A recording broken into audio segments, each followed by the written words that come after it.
La grande révélation que vous attendiez tous. En 2026, le Canada ouvre plus de 110 000 places via ses programmes des candidats des provinces. Et certaines provinces deviennent de véritables tremplins pour réussir son immigration. Ontario, Colombie-Britannique, Alberta ou encore Québec. Chacune a ses forces, ses exigences et ses opportunités. Mais attention, choisir la mauvaise province peut littéralement réduire vos chances d'obtenir la résidence permanente. Vous ne devinerez jamais ce que j'ai découvert. Certaines provinces misent sur les jeunes diplômés, d'autres sur les travailleurs qualifiés et d'autres encore sur les francophones. Cette vérité choquante va vous bouleverser. Car ce que personne ne vous a jamais dit, c'est que le choix de la province est aussi stratégique que le choix du métier. Alors, restez bien jusqu'à la fin, car je vais vous surprendre avec des détails que même les candidats les plus expérimentés ignorent. Avant de plonger, abonnez-vous dès maintenant à la chaîne Visa sans frontières pour ne rien manquer de nos prochaines vidéos. C'est maintenant ou jamais. Ne ratez pas cette chance. Chaque semaine, je vous révèle des secrets qui peuvent changer votre avenir. Et voici la question du jour. Vrai ou faux? Le Québec fait partie du programme des candidats des provinces fédérales en 2026. Répondez en commentaire, la solution sera donnée à la fin de la vidéo. En 2026, voici les grandes tendances. Ontario, environ 18 500 nominations prévues.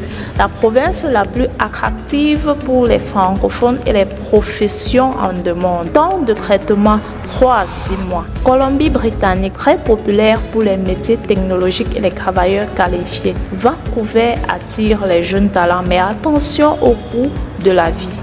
Alberta, environ 10 000 places. Province en plein essor, idéale pour les métiers liés à l'énergie, la santé et l'agriculture. Québec ne fait pas partie du PNP fédéral, mais dispose de son propre système d'immigration. Avantages énormes pour des francophones, mais exigences linguistiques strictes. Manitoba et Saskatchewan, provinces souvent sous-estimées, mais qui offrent des quotas généreux et des chances plus élevées pour les candidats avec expérience en agriculture ou métiers techniques. Nouvelle-Écosse et Nouveau-Brunswick, très favorables aux francophones, avec des programmes ciblés pour attirer les communautés francophones. Petite anecdote, un ami a choisi la Saskatchewan en pensant que c'était une province perdue. Résultat, en moins de 8 mois, il avait sa résidence permanente et aujourd'hui, il dirige une petite entreprise locale.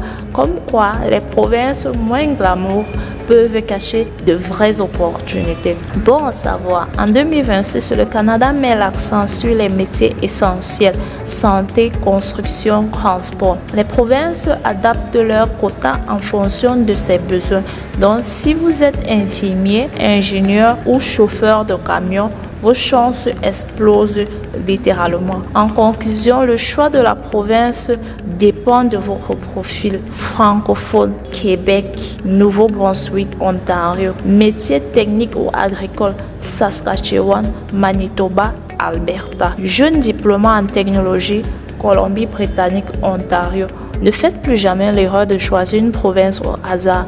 Analysez vos compétences, vos objectifs et vos préférences de vie. Et surtout, trouvez les liens dans le premier commentaire pour plus de détails officiels. La réponse à la question du jour, faux.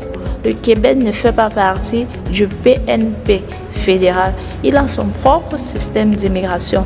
Alors, dites-moi en commentaire quelle province vous attire le plus pour 2026. Et n'oubliez pas, abonnez-vous car la prochaine vidéo pourrait bien changer votre vie.